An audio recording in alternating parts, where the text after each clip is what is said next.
کوئی شکر کی پٹی بھی باندھنی چاہیے۔ حضرت ایوب 18 سال بیمار رہے، زوجہ کہنے لگی دعا کر لو، تو آپ فرمانے لگے بی بی سے کہ صحت کتنی دیر رہی؟ اس نے کہا 60 سال۔ تو آپ فرمانے لگے ذرا بیماری کو بھی 60 سال گزر لینے دو، پھر دعا بھی کر لیں۔ یہ دعا کی، اللہ یہ لفظ کہے، اللہ نے صحت دے دی، تندرستی آ گئی۔ ایک دن گھر میں بیٹھے بیٹھے زوجہ کہنے لگی کہ ایوب یہ بتاؤ دکھ اچھے کہ سکھ؟ آپ فرمانے لگے سارے دن ہی اللہ کے ہیں، پر دکھ بڑے اچھے تھے۔ مجھ سے پوچھو تو دکھ بڑے اچھے تھے۔ کہا کس طرح؟ تو حضرت ایوب فرمانے لگے جب میں بیمار تھا تو 24 گھنٹے میں ایک دفعہ میرا رب میرا حال پوچھا کرتا تھا۔ ایک دفعہ میرا اللہ پوچھتا تھا ایوب تیرا حال کیا ہے؟ فرماتے ہیں 12 گھنٹے تو لذت ہی رہتی تھی کہ میرے رب نے میرا حال پوچھ لیا ہے، اور اگلے 12 گھنٹے میں انتظار کرتا تھا مالک حال دوبارہ کب پوچھے گا۔ فرمانے لگے اب صحت تو ہو گئی ہے، پر اب میرا رب میرا حال تو نہیں نہ پوچھتا۔ بھائی مشکلات جو ہوتی ہیں وہ تو تجھے سجا دیتی ہیں، سوار دیتی ہیں۔ تجھے یاد آتا ہے کوئی اپنا، جب تجھے درد ہوتی ہے نا، تکلیف ہوتی ہے، پھر تیرا دل کرتا ہے کوئی کندھا ملے جہاں میں سر رکھ کے رہوں۔ پھر اسی لیے تو کسی درویش سے کسی نے پوچھا تھا اپنا کون ہوتا ہے؟ تو کہا جو تجھے دکھ کے وقت یاد آئے وہ تیرا اپنا ہے، جو تجھے عین آزمائش کے وقت یاد آئے اور تجھے اس کا نمبر فوراً تیرے موبائل پہ چلنے لگے وہ تیرا اپنا سجن ہے، جس کو تو دکھ کے وقت یاد کرے۔ تو بھائی مشکلات کے بعد جو اللہ آسانی دیتا ہے، حضرت ابراہیم کو آگ میں بھی پھینکا گیا، حضرت ابراہیم علیہ السلام کو ستایا بھی گیا، نکالا بھی گیا، لیکن جب ان مشکلات سے گزرے تو میرا رب فرماتا ہے وَإِذِ ابْتَلَىٰ إِبْرَاهِيمَ رَبُّهُ بِكَلِمَاتٍ فَأَتَمَّهُنَّ قَالَ إِنِّي جَاعِلُكَ لِلنَّاسِ إِمَامًا۔ کہا جب ابراہیم پورے اترے تو پھر ہم نے انہیں امام بنا دیا۔ یا اللہ کس طرح کی امامت دی؟ فرمایا میں نے اتنی اعلیٰ شان عطا کی ہے کہ اپنے لاڈلے رسول کو جناب ابراہیم کی نسل میں پیدا فرما دیا ہے، میں نے مصطفیٰ کو ان کی نسل میں پیدا کر دیا، قیامت تک کے لیے ان کا وقار بڑھا دیا۔ اللہم صلی علی محمد وعلی آل محمد کما صلیت علی ابراہیم وعلی آل ابراہیم، ان کی عظمت بڑھا دی، اس لیے کہ جب وہ آزمائش سے گزر کر کے آئے پھر جو آسانی دی۔ میرے نبی پاک صلی اللہ علیہ وسلم نے دین ابراہیمی کی بہت ساری چیزوں کو رکھا، کہا میں ملت ابراہیمی پہ ہوں۔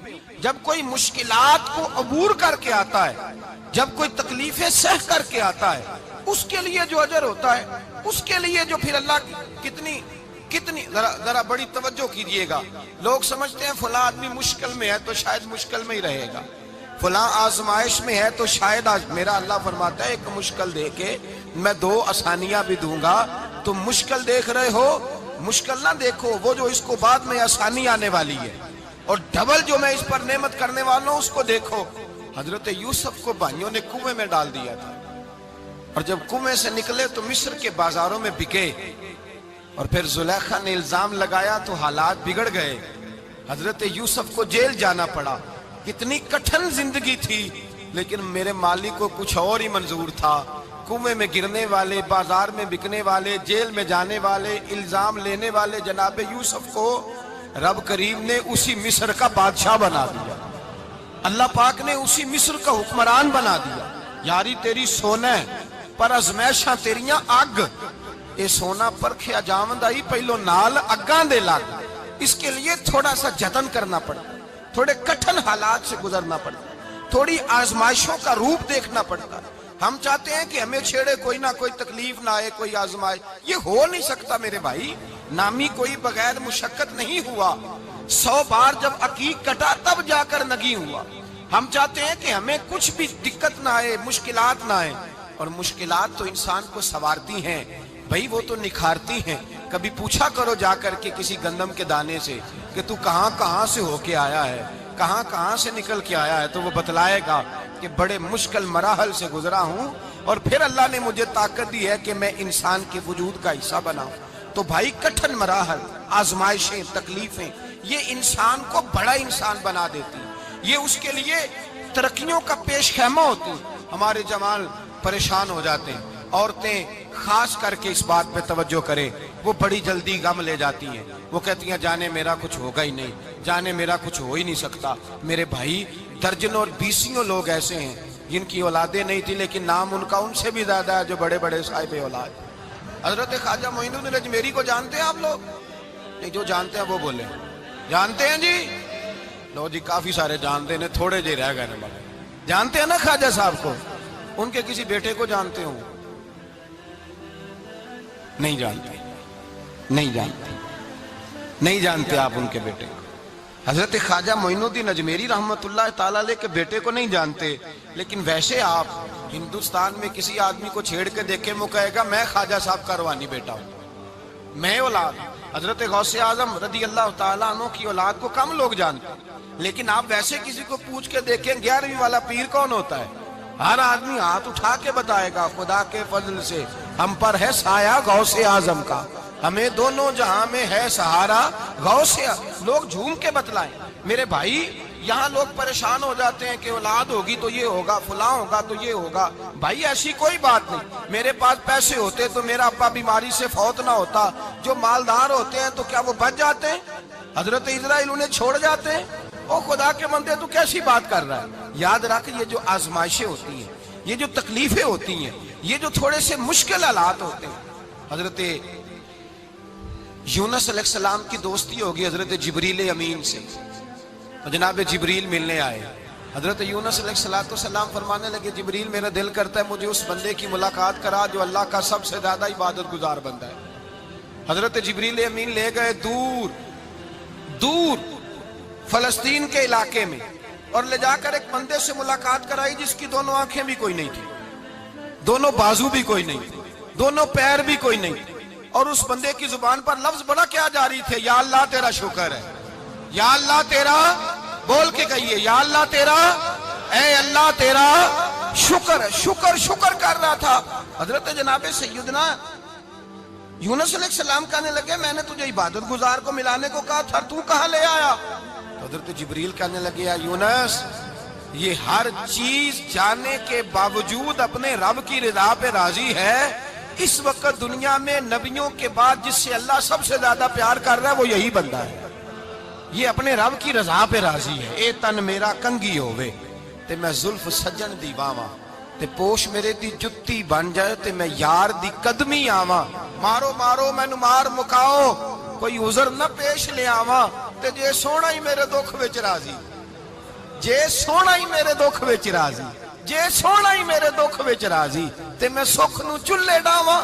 مانا کہ جب اس حال میں راضی ہے تو بس ٹھیک ہو گیا، ٹھیک ہو گیا۔ وصل اچھا ہے نہ فراق اچھا ہے، بس جس حال میں محبوب رکھے وہی حال اچھا ہے۔ بس جس حال میں انہوں نے رکھا بات ٹھیک ہو گئی۔ اس میں اب انسان شکوا کرتے پھرے کہ یہ کس طرح ہے، وہ کس طرح، اپنے آپ کو مطمئن رکھا ہے۔ مشکل کے بعد جو آسانی حضرت لقمان حکیم، ان کے نام پر قرآن مجید کی پوری سورت ہے۔ حضرت لقمان حکیم علیہ رحمہ آپ اپنے بیٹے کو نصیحت کر رہے تھے، کہنے لگے بیٹا کو مشکل آئے تو گھبرانا نہیں، کوئی مشکل آئے تو کرے بیٹوں کو سمجھ آ جائے کہ مشکل آئے تو، سمجھ آ رہی ہے بات کی، مشکل آئے تو۔ اور کیا خوبصورت جملے، بیٹے کو بٹھا کے کہتے ہیں بیٹا چھوٹی مشکل آئے گی تو اللہ بڑی مشکلات آسان کر دے گا، سمجھو چھوٹی مشکلات آئیں تو اللہ نے بڑی مشکلیں اس نے آسان کر دی۔ اور آپ کو بتاؤں اصل انسان ہوتا ہی وہ ہے جو مشکلوں میں جینے کا ڈھب سیکھ جاتا ہے، وہ بن جاتا ہے جو کرب کے حالات میں جینے کا سلیقہ سیکھ جائے۔ اپنے بچوں کو یہ سمجھانا، حضرت لقمان بیٹے مشکل آئے تو گھبرانا نہیں، بڑی کو ٹال دیتی ہے، وہ نیکی کا اور آسانی کا پیش خیمہ ہوتی ہے۔ اللہ اس کے بعد آسانی سمجھا رہے ہیں۔ کچھ دنوں کے بعد کہنے لگے آؤ فلاں اللہ کے نبی کی ملاقات کو چلیں، فلاں نبی علیہ السلام سے ملنے چلتے ہیں۔ اس زمانے میں جو نبی تھے ان سے ملنے چلے گئے۔ بیٹے کو بات یاد تھی، گھوڑے پہ بیٹھے، امام ابن جوزی نے اس کو لکھا ہے، گھوڑے پہ بیٹھے تھے دونوں کے پاس گھوڑے تھے۔ اب رستہ بہت زیادہ تھا، کھانا ساتھ لے لیا، پانی ساتھ لے لیا، رستہ لمبا تھا، صحرا کا علاقہ تھا۔ جب جانے لگے تو اتنی سخت گرمی ہوئی کہ گھوڑے بھی بے ہوش ہونے لگے۔ اچانک ایسی گرم لو چلی کہ گھوڑے بھی، اب دونوں باپ بیٹا جو تھے وہ بڑی جوش میں تھے کہ جانا ہی جانا ہے، گھوڑے سے اتر کر کے پیدل چلنے لگے۔ اب پیدل چلتے چلتے ذرا آگے گئے تو گرمی میں جتنا بندہ پیدل چلتا ہے اتنا پیاس بھی زیادہ لگتی ہے، تو پانی پیتے رہے، کھانا کھاتے رہے، کھانا پانی بھی ختم ہو گیا۔ تھوڑا آگے چلے نا، اس قدر تکلیف بڑی کہ حضرت جناب لقمان کے بیٹے کے پیر کے اندر ایک ہڈی پیوست ہو گئی، اتنی بڑی ہڈی تھی وہ اندر ہی چلی گئی پیر، خون کے فوارے گرنے لگے، بیٹا بے ہوش ہو گیا۔ حضرت لقمان اس کے سرانے بیٹھے تو بیٹا تھا نا، آنکھوں میں آنسو آ گئے۔ بیٹے نے آنکھ کھولی تو کہنے لگا ابا جی آپ تو صبر کرنے والے ہیں، آپ رو رہے ہیں؟ فرمایا بیٹے میں کیا کروں، میرے سینے میں جو دل ہے وہ ایک باپ کا دل ہے، تو باپ جو ہوا تیرا، تیری دکھ پر رونا آیا۔ بڑی مشکل سے دانت کے ساتھ ہڈی نکالی، ہڈی نکلی تو خون بھی چلا۔ صاحب زیادہ کہنے لگا حضور آپ نے تو کہا تھا ہر مشکل کے بعد آسانی ہوتی ہے، اور چھوٹی مشکل دیکھ کے اللہ بڑی سے بچا لیتا ہے، تو ہم تو اچھے کام چلے تھے، مشکل پہ مشکل، مشکل پہ مشکل، یہ کیا ہے؟ حضرت لقمان کہنے لگے بیٹا نہ تو رب کی حکمتوں کو جانتا ہے، نہ پوری طرح میں جانتا ہوں، لیکن جو میں نے کہا تھا وہ بات سچی ہے۔ فَإِنَّ مَعَ الْعُسْرِ يُسْرًا إِنَّ مَعَ الْعُسْرِ يُسْرًا، اللہ ہر مشکل کے بعد آسانی عطا فرمائے گا، اور فرمایا میرا ایمان ہے کہ ضرور ضرور عطا فرمائے گا۔ یہ بات کہہ رہے تھے کہ سامنے سے دھواں اٹھا، اتنا سخت دھواں اٹھا کہ آپ نے سوچا شاید وہاں بادیا، وہاں جاتے ہیں۔ وہاں چلنے لگے تو پیچھے سے کسی نے آواز دی ٹھہر جاؤ، رکو، وہیں رک گئے۔ تھوڑی دیر گزری تو کہا رک جاؤ، جب رکے تو ایک بولنے والا بولا، کہنے لگا تمہارے لیے تھوڑی دیر کے بعد جانوروں کا بندوبست کر دیا جائے گا، کھانے کا بھی بندوبست ہو جائے گا، بچے کا پیر بھی صحیح ہو جائے گا، چلے جانا، لیکن ذرا ٹھہرو۔ حضرت لقمان کہنے لگے بولنے والے تو کون ہے؟ تو کہنے لگے میں اللہ کا فرشتہ ہوں، میں اللہ کا فرشتہ ہوں۔ کہا اللہ کے فرشتے اور یہ سارا کچھ کیا ہے؟ تو فرشتہ کہنے لگا اصل بات یہ ہے کہ سامنے بستی پر مجھے عذاب نازل کرنے کا حکم ملا تھا، آپ بڑی تیزی سے آ رہے تھے، میں نے رب سے دعا کی کہ اللہ اس باپ بیٹے کی غلطی کوئی نہیں، مہربانی فرما۔ رب نے پہلے آپ کو صحرا میں الجھایا، پھر میری دعا کی برکت سے آپ کے گھوڑے ٹھہر گئے، پھر میری دعا کی برکت سے آپ کا پانی ختم ہوا، پھر میری دعا کی برکت سے آپ کے کافر اسی پچ ہو گیا، پھر تسبیح مصلی کی کرنا، اساں ظاہر نوں رب منیائے، باطن دا اللہ کی کرنا، اساں ظاہر نوں رب منیائے، باطن دا اللہ